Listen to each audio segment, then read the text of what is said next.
ఒక ఎన్నిక తరతరాల రికార్డులను బద్దలు కొట్టింది. ఒక ఎన్నిక దశాబ్దాలుగా ఉన్న బానిస సంకెళ్లను తెంచేసింది. ఒక ఎన్నిక ఏకంగా ప్రజాస్వామ్యాన్నే గెలిపించింది.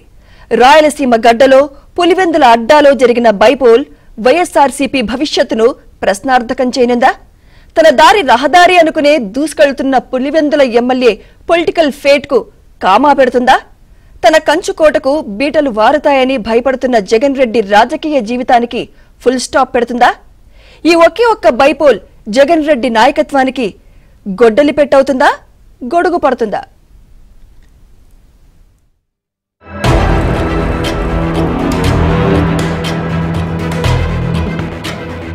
పులివెందుల అంటే వైఎస్ కుటుంబం, వైఎస్ కుటుంబం అంటే పులివెందుల అనేంత అవినాభావ సంబంధం. 1978 నుంచి పులివెందుల నాటి కాంగ్రెస్కు, నేటి వైసీపీకి కంచుకోట. ఈ నియోజకవర్గంలో జరిగే ఎన్నిక ఏదైనా వైఎస్ ఫ్యామిలీదే ఆధిపత్యం. మరి పులివెందుల పులిగా కీర్తించబడ్డ జగన్ రెడ్డి ఎందుకు తోకముడుస్తున్నారు? వైఎస్ఆర్ మరణం తర్వాత వారి ప్రభ ఎందుకు మసకబారుతోంది? పులివెందుల జెడ్పీటీసీ ఉప ఎన్నికల్లో టీడీపీ వైసీపీకి ఊహించనంత సవాలు ఎందుకు విసిరింది? ఇక్కడి రాజకీయాల్ని ఎలా శాసిస్తోంది? సింపుల్. ముఖ్యమంత్రిగా ఉన్నప్పుడే జగన్ రెడ్డి సొంత ఇలాకా పులివెందులలో పరువు పోగొట్టుకున్నారు. 2.5 ఏళ్ల క్రితం జరిగిన గ్రాడ్యుయేట్ ఎమ్మెల్సీ ఎన్నికల్లో వైసీపీ ఘోర పరాజయం పాలైంది. సొంత నియోజకవర్గం పులివెందులలో టీడీపీకి ఆధిక్యం రావడంతో మొదటిసారి జగన్ రెడ్డి పరువు గోవిందా అయింది.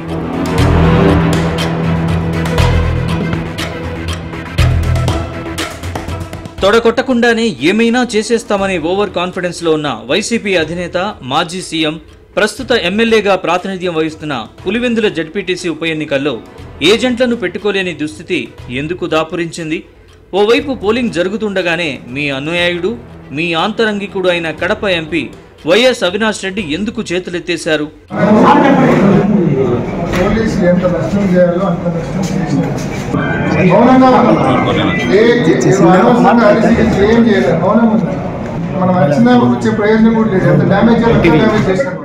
పులివెందుల చరిత్రలో స్థానిక సంస్థలకు గత 3 దశాబ్దాలుగా ఏనాడు ఎన్నికలు జరగలేదు. అన్నీ ఏకగ్రీవాలే.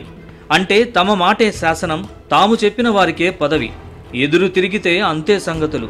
మరి ఈసారి పులివెందుల జెడ్పీటీసీ బైపోల్లో ఎలక్షన్ పెట్టడం అంటే ప్రజాస్వామ్యం పునరుద్ధరించబడిందా, అరాచకం ఎగదోయబడిందా? ఈ చిన్న లాజిక్ మిస్ అవుతున్న జగన్ రెడ్డి సహా వైసీపీ నేతలు, క్యాడర్ను ఏమనుకోవాలి? అధికార పార్టీపై అబాండాలు వేసి తన ఇలాకాలో మినిమం పరువైనా దక్కించుకునేందుకు పాకలాడుతున్నారు జగన్ రెడ్డి. అందులో భాగమే ఇవాల్టి రీపోలింగ్ ను బాయ్కాట్ చేస్తున్నట్లు ప్రకటించడం. ఎన్నిక జరిపించడం వారికి ఒక బాధ అయితే, రీపోలింగ్ పెట్టడం రెండో కష్టం. అందుకే ఆడలేక మధ్యల దరువు అనే సామెతను గుర్తుకు తెస్తోంది వైసీపీ తీరు. మరొకసారి ఇవాళ జరుగుతా ఏదైతే రీపోల్ అనే ఒక డ్రామాని ఏదైతే పెట్టారో ఆ డ్రామాలో మేము ట్రాప్లో పడదలుచుకోలేదు. దాన్ని పూర్తిగా మేము బాయ్కాట్ చేస్తా ఉన్నాం. వైఎస్ కుటుంబానికి పులివెందుల ఒక సామ్రాజ్యం అయితే, ఆ సామ్రాజ్యంపై ప్రజలు ఊహించని తిరుగుబాటుతో జగన్ రెడ్డి మైండ్ బ్లాంక్ అవుతోంది. దేనికైనా రెడీ అనే నైజం ఉండాల్సిన జగన్ రెడ్డి వేసిన వెనకడుగో, తప్పటడుగో చూసి రాజశేఖర రెడ్డి అసలు వారసుడేనా అనే అనుమానం కలుగుతోంది.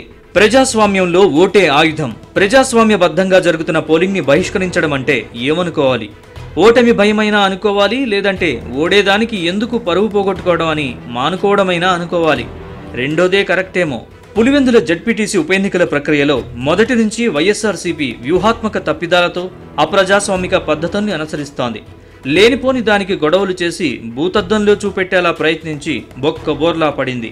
ఇక తమ పప్పులు ఉడకవనుకున్న జగన్ రెడ్డి ఎలాగైనా తమ వ్యతిరేకమైన పరిస్థితుల్ని సీఎం చంద్రబాబుకి, టీడీపీకి చుట్టే ప్రయత్నం చేస్తున్నారు.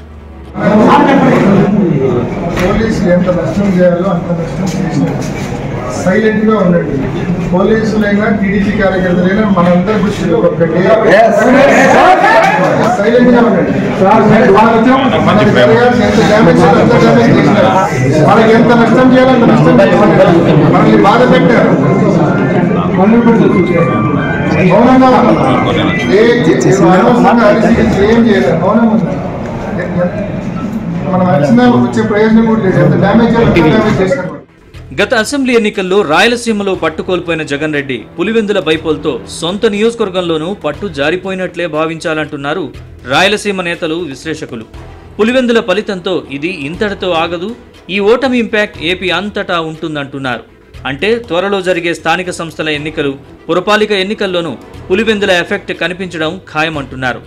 అందుకు నిదర్శనమే గత 2 రోజులుగా జగన్ అండ్ అవినాష్ ముఖాల్లో బేలతనం కనిపించడం.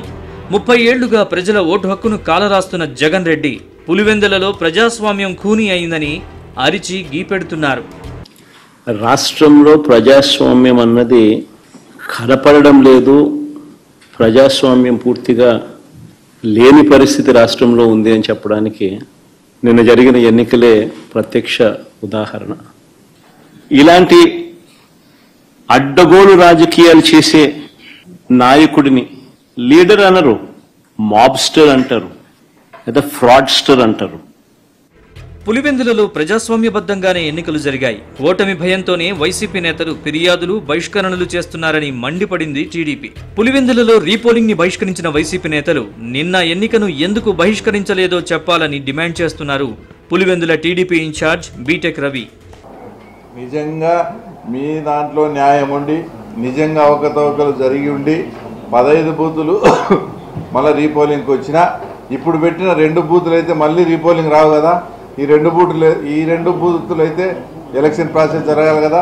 మీకు నిజంగా ప్రజాస్వామ్యం పట్ల కానీ, తర్వాత మీ పార్టీ పట్ల కానీ విశ్వాసము, మీ ప్రజల పట్ల ఏదన్నా ఉంటే ఈ 2 బూతులు అయితే ఎలక్షన్స్లో పాల్గొనాలి కదా. ఈ 2 బూతుల ఎలక్షన్ నువ్వు ఎందుకు బాయ్కాట్ చేస్తున్నావు? మీకు క్లియర్గా తెలుసు, ప్రజలు ఓటేస్తే మీరు ఓడిపోతారు. పులివెందులలో నామినేషన్లు వేయనీయకుండా ప్రజాస్వామ్యాన్ని పాతరేసిన మీరు ఎన్నికలు ధర్మబద్ధంగా జరిగితే అభాండాలు వేస్తారా అంటూ ఫైర్ అయ్యారు కడప జిల్లా ఇన్ఛార్జి మంత్రి సవిత. జగన్ రెడ్డి, అవినాష్ రెడ్డి కారణాలు తెలుసుకోకుండా ఏది పడితే అది మాట్లాడడం ఏంటని నిలదీశారు.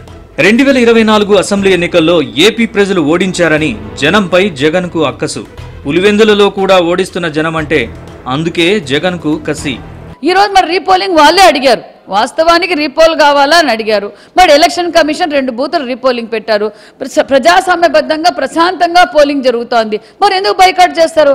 బైకాట్ ఎందుకంటే మేమేదో మా ఉనికి మాకుంది, మేము బైకాట్ చేసేసి వాళ్ళ ఉనికి చాటుకోవాలనుకుంటున్నారు. ప్రజలకు అర్థమైపోయింది, ఈ రాజారెడ్డి రాజ్యాంగం మాకు వద్దు, అంబేద్కర్ రాజ్యాంగం కావాలనే ఈ మంచి ప్రభుత్వానికి వాళ్ళు ఓట్లేసి గెలిపిస్తున్నారన్న విషయం తెలిసే ఈరోజు మాట్లాడుతున్నారు. ఏపీ అభివృద్ధికి కష్టపడుతున్నాం, ఎవరికీ భయపడేది లేదు, దుష్ప్రచారం చేసేవారు ఖబర్దార్ అంటూ అమరావతి నుంచి తొడగొట్టి మరీ సవాల్ విసిరారు ఎమ్మెల్యే బాలకృష్ణ. ఒక అంధకారమైన కొంతకాలంలో మనం గడపాల్సి వచ్చింది. ఇక్కడ బేసిక్ అంటే మౌలిక సదుపాయాలు, కనీస మౌలిక సదుపాయాలు కూడా ఏమీ పట్టించుకోకుండా ప్రభుత్వం, ఆ తర్వాత ప్రభుత్వం నిర్లక్ష్యం చేయడం రాష్ట్రాన్ని.